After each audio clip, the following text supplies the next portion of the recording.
Hello everyone, my name is Aarohi and welcome to my channel. So guys, in this video I'll show you how to build your own video classifier. So video classification is the task of predicting a label which is relevant to that video.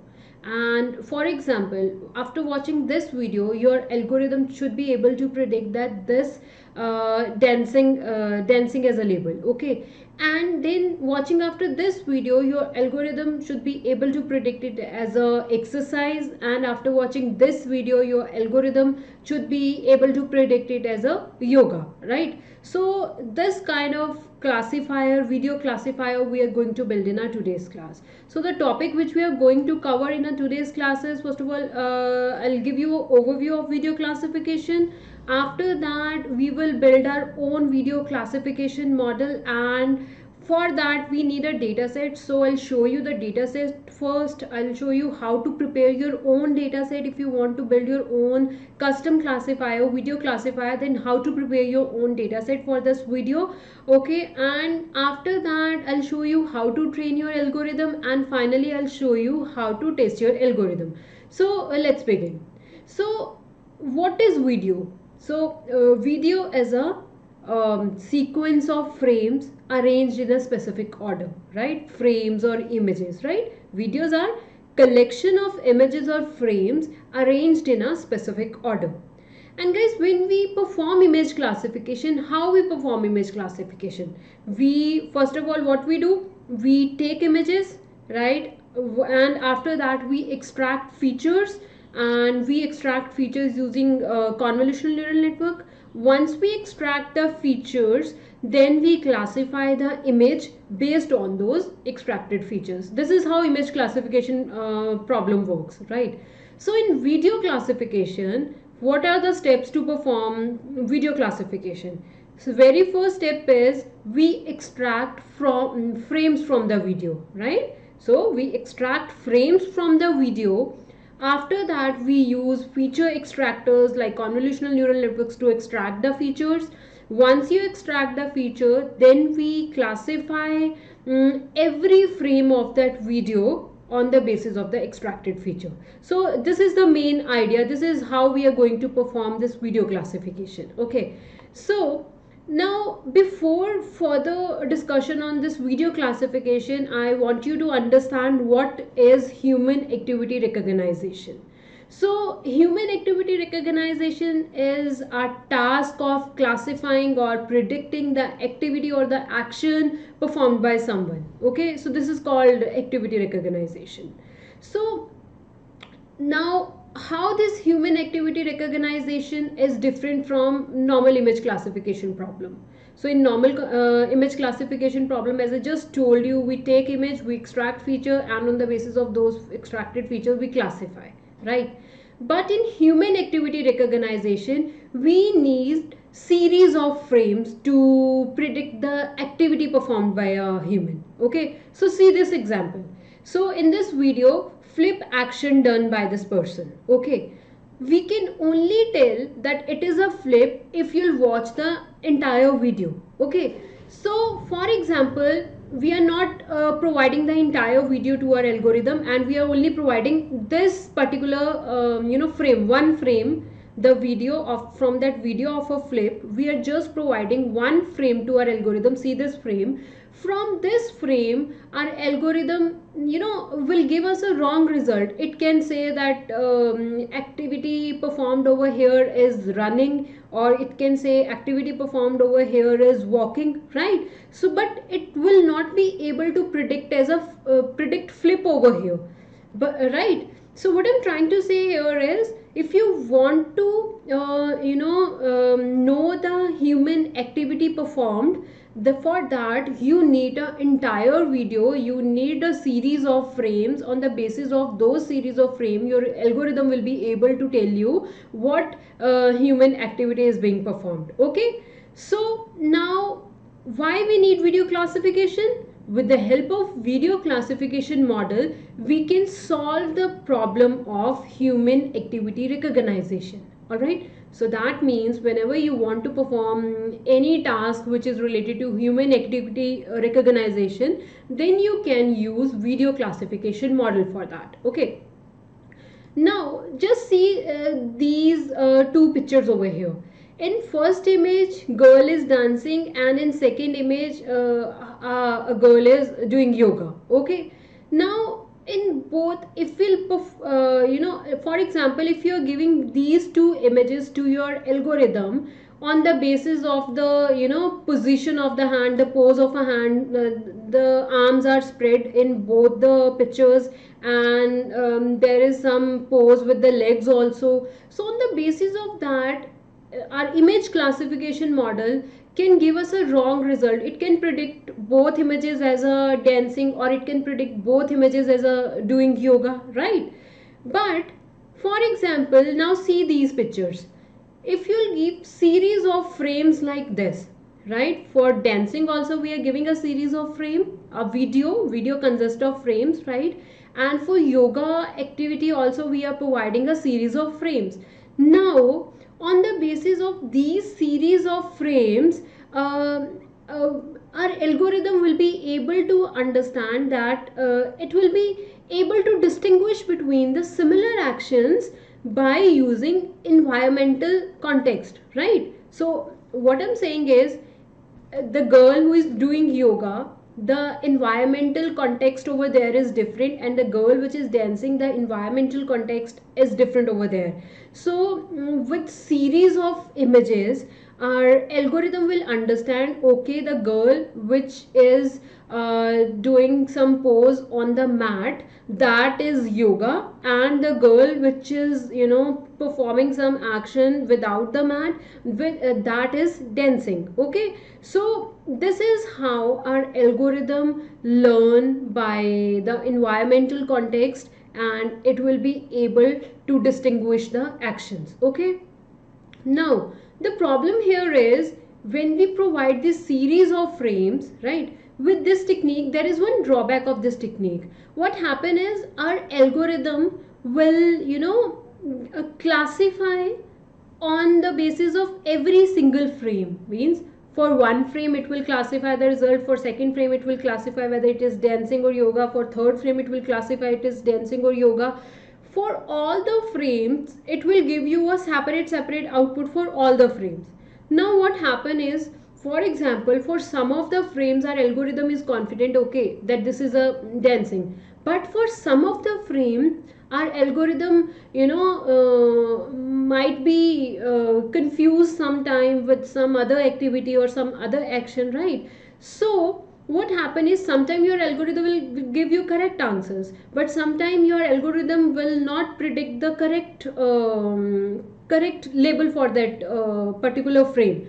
So now the solution to this problem is, how we can solve this problem. So basically what we can do is, we will classify the video not on the basis of single frame. Instead we will average over some frames and then display the results. So you can see in this image here, you can see these are the 4 different frames of one video, and this P stands for the current frame. Okay, so this is the P means current frame predicted probability, and P minus 1 means last frame predicted probability, and P minus 2 means second last frames probability, predicted probability, and this in the same way P minus 3 means third last frame. Okay, so what we are doing over here is, we will choose the value of n means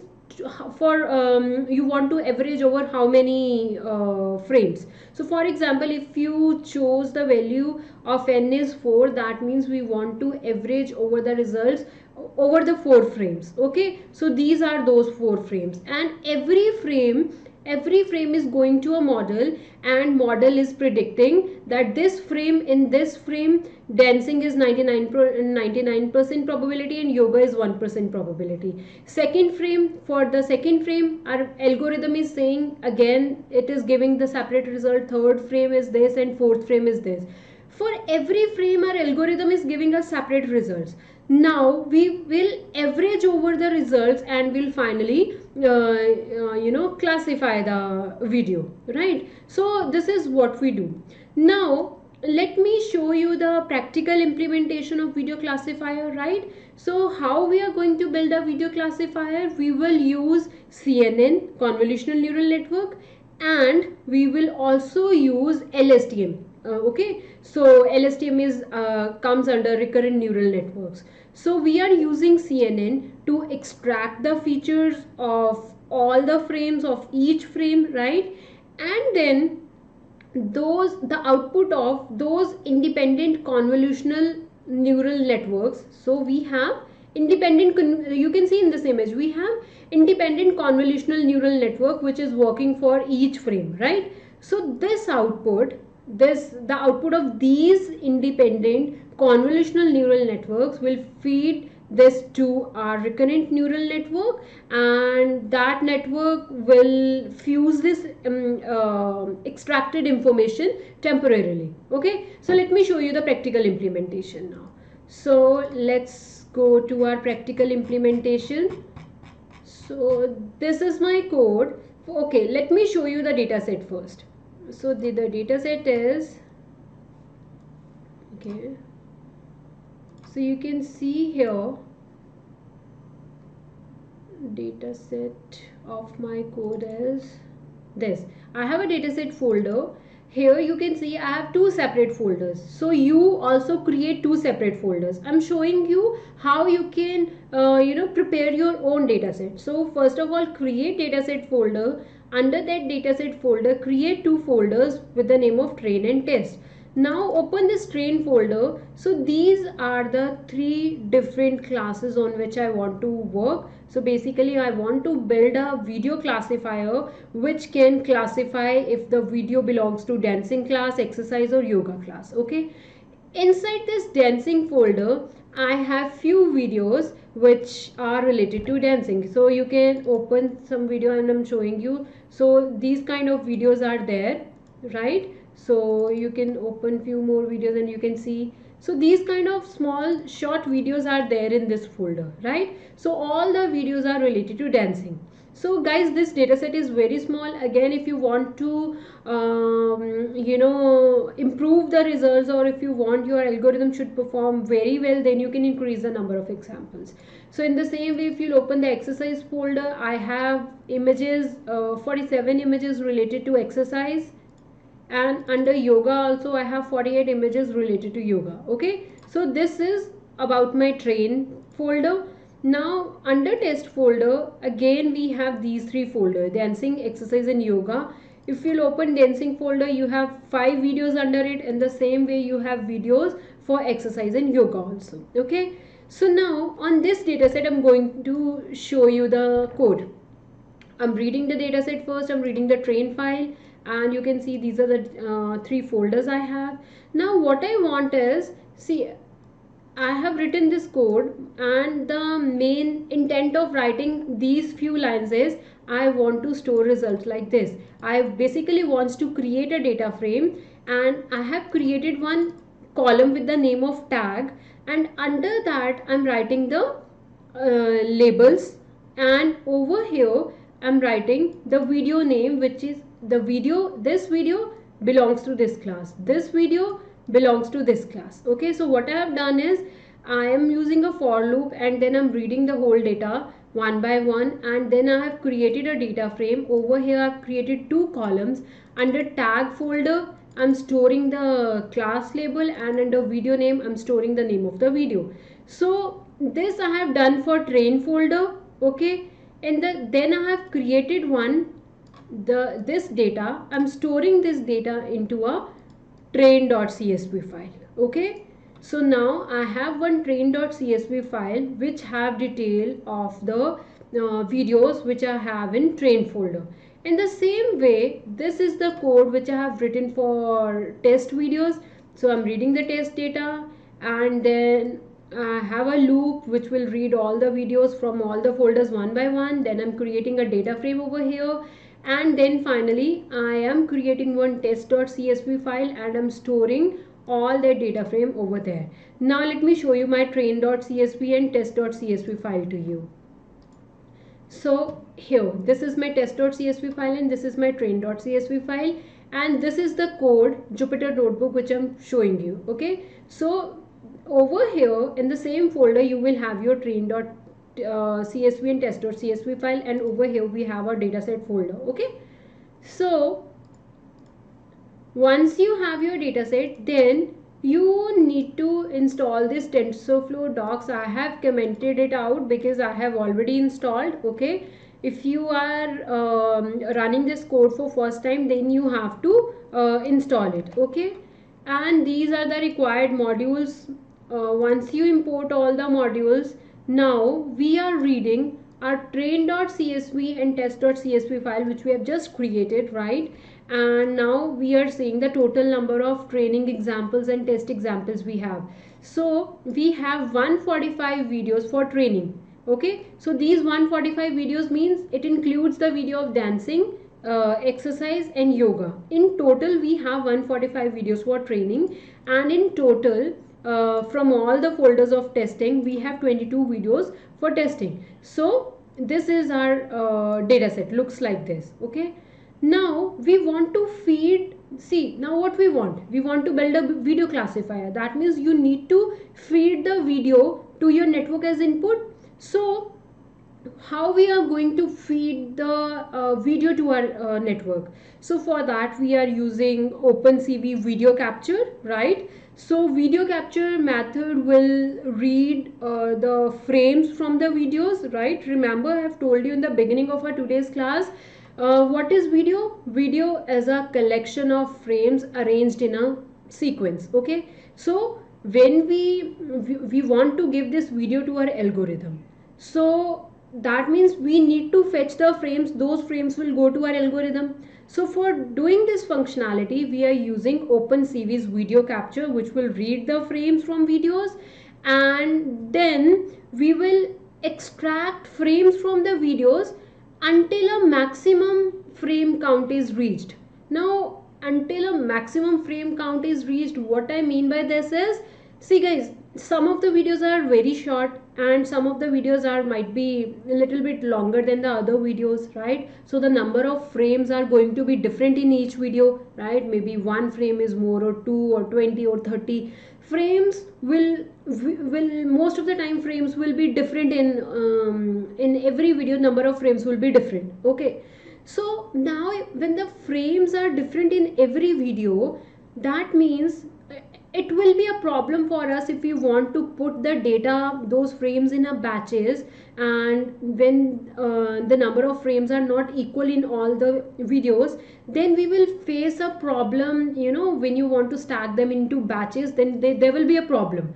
So to solve that problem we will use padding. Okay, so padding simply means, let's suppose one video have 10 frames but the other video have 12 frames. So we will put zeros, the video which have 10 frames will put 2 zeros in that video. We are doing some padding. Now the number of frames are equal in both the videos. Okay, so this is what padding is. And what we are doing is, we are doing one thing, we are fixing the maximum frame count. Okay, so means for example we are saying that number of maximum frames should be 20. So we are going to pick 20 frames from all the videos. So this is the maximum frame. Okay, so okay, so this is clear. Now over here you can see the image size is 224 I have fixed, and now I have two functions. One function is this and second function is this. First function is just a simple one, it will crop the center square, and this function is important, load video function. This function, using this function will load the video to our algorithm, and you can see that we are using the video capture over here, right? It will read the frames, it will read the video, and it will, you know, read the frames of the videos. Okay, and after that we are using this crop center square function over here, and we are resizing the videos, and then we are storing the frames, and this frames is a blank list. Over here we are storing all the frames. Okay, so this is how we are reading the video. Using this function we will feed the video to our algorithm. Now feature extraction. Now we want to use feature extraction, right? Why we want to use feature extraction? Because Remember, I've told you how we perform image classification. We read the input image, we extract the feature, and then we classify the image on the basis of the extracted feature. In the same way, for video, we read the video. After reading the video, we extract the frames, and for every frame, we extract features, right? So now, this is that feature extraction function. I have created one function, and under this function we are using inception v3. Now this inception v3, it is a pre-trained model. We are using this pre-trained model, we are using transfer learning over here. Using this pre-trained model, we are extracting the features. Okay, so this is a simple, we are using this inception v3 model is trained on ImageNet, so we are using that. And in this feature extractor variable, we are calling this function. Okay, so this is the CNN part. Now guys, remember that we are labels. Whenever we work on machine learning or deep learning problem, we know that our algorithm understands the data in the form of numbers, right? But if you remember, dancing, exercise and yoga, these are class names, labels. These are words, these are strings, right? So we have to convert these strings into a numbers now. So for that, we are using this string lookup layer from Keras, and we are converting our data into numbers. You can see earlier, before encoding our data looks like this, and after using this string lookup layer, now our data is converted into 0 for dancing, and then we have 1 for the second class, and then we 2 for the third class. Now our data is converted into numbers. Okay, now after that, so these are the basic hyperparameters, like image size is this, batch size I'm using is this, number of epochs are this, max sequence length is this, and number of features are this. These two things are important because now we are going to use a RNN network, right? So for that, guys, if you remember, if you have studied recurrent neural network, in that also we pad the text, right? We pad the sequences, we pad the text to make the equal same length of sentences. So in the same way, we are using the max sequence length 20. If the number of frames are less than 20, then we will fill the zeros, we'll use the padding, and the number of features we are using is 2048. Okay, so guys, the functions, this label encoding and everything, this converting into a frame, all those things are, I have prepared one function. In this function, we are putting all that data together. So this function is that only which I have explained you just now. Okay, so over here we are printing the results means how much data, what kind of data we have in train set and what kind of data we have in test set. You can see frame features in train set is, we have 145 videos in training. Remember, in the beginning I've shown you that we, in total from all the 3 folders, we have 145 videos. This 20 means, remember, we have used this max sequence length, so this is 20, that 2048 is the number of features. Okay, so now these are the frame masks, and then we have train labels. We have 145 and 140, we have 145 videos, and we have one column corresponding to that which shows the labels to that, and this is, we have 22 videos, and these are the, this shows the labels. Okay, now we are using the sequence label, the RNN part. So this is the function which is doing that work. So what we are doing is, so frame feature input and mask input, these two variables are important. These two variables are the input to our this RNN network. Okay, so what we are doing is, over here max sequence length is 20, number of features are 2048. This we have explained above, right? We have mentioned these things above. Okay, and mask input is this max sequence length. Now these values over here you can see are model.